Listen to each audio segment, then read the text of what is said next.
What's up, everyone? Welcome back to the Hardcore Sports Network, Sleeper Sports Media, and all that. Every channel that I'm on. I'm Nick Wietosh with both networks. This is going to be the first of hopefully many SmackDown previews about 10 to 15 minutes before the show starts.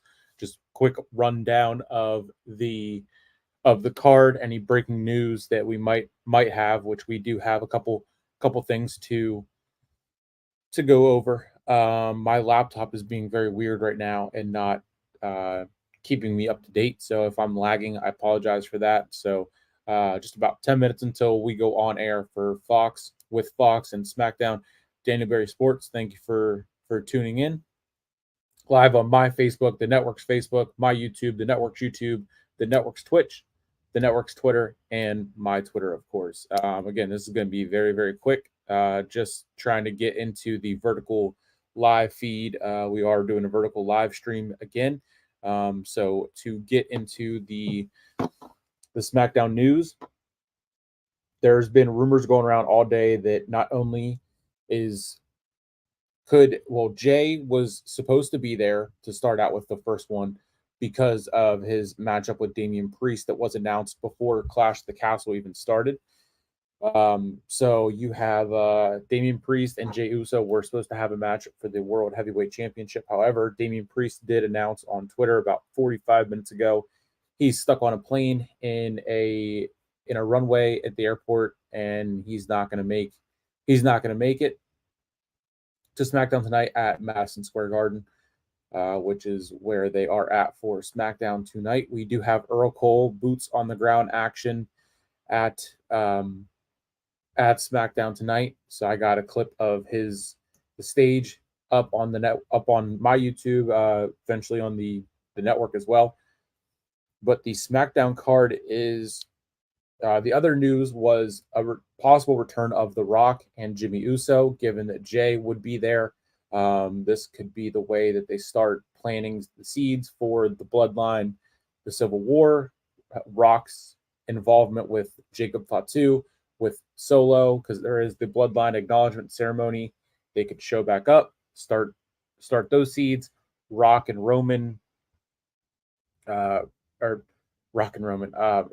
Cody could have their moment to plant the seeds for a potential matchup of those two at SummerSlam. So there's a lot that could go on that they could go and call audibles for, given that Damian Priest was supposed to main event against Jey Uso.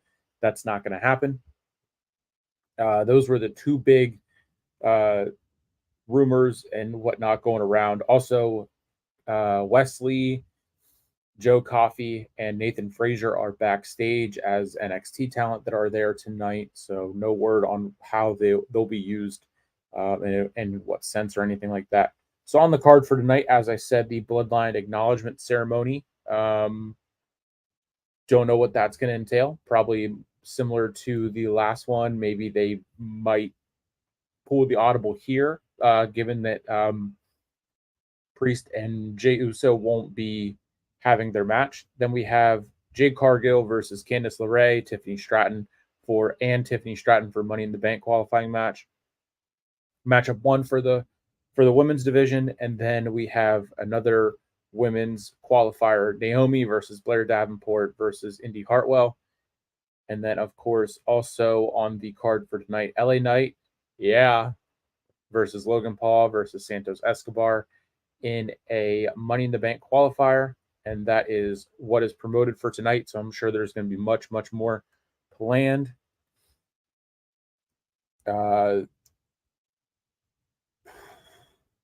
Apparently, I know this is not a credible, reliable source like Fightful or like PW Insider, but Zero News, one source that I do and have trusted in the past, has hit on some stuff, hasn't hit on some stuff, whatever.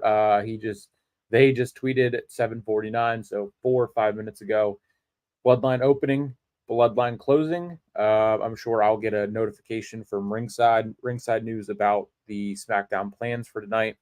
And as I just said that, I'm seeing that now. So SmackDown rundown: Cody Rhodes, Randy and Kevin Owens, and a Bloodline segment. Then Cody, Randy, KO, and a Nick Aldis segment. The first qualifier, Stratton, Candace, and Jade. Then Logan Paul, Santos Escobar, and LA Knight. Yeah. Blair, Davenport, Indy Hartwell, and Naomi and is the final match for the night. And then the Bloodline acknowledgement ceremony will close out the show, which makes sense. My guess is that Jimmy, I would say Jay probably, since I would assume he's still there, Jay will be active in the first Bloodline segment and would be that fourth man for them, and then it's going to turn into an 8-man tag so that all 4 members of the Bloodline can be involved. And then that's what the Nick Aldis segment is gonna lead into. And then to close it out, I do think The Rock is going to come back.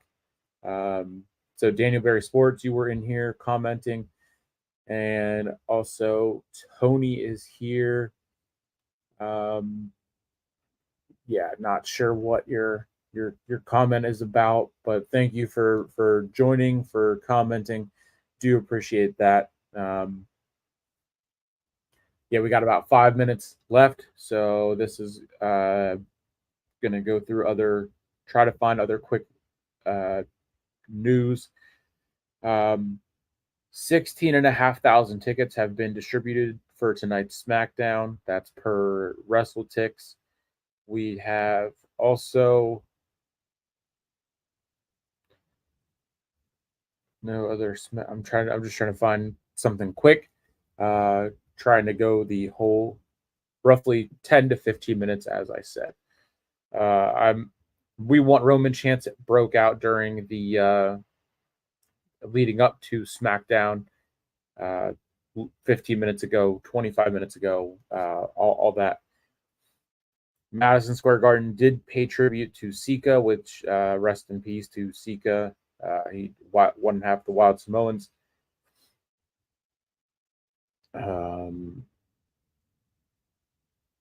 Jacob Fatu finally got a render that actually looks somewhat real ahead of SmackDown tonight. Naomi is back at the Garden. Tiffany Stratton and Nia Jax seem to be really turning this tag team want into something that's legit. They did a TikTok before SmackDown. We have Bianca Belair is at the Garden, was taking pictures with fans before that with Jade Cargill. We want Roman chants. Those are crazy. Tonight, SmackDown in New York with over 17,000 is expected as of press time, which will mark WWE's highest attendance for a TV episode at Madison Square Garden in over a decade, and the third highest TV attendance for 2024. I'm guessing that goes back to WrestleMania week and either the Raw after WrestleMania or the Go Home show, one of those two. We are 3 minutes away from SmackDown going on the air.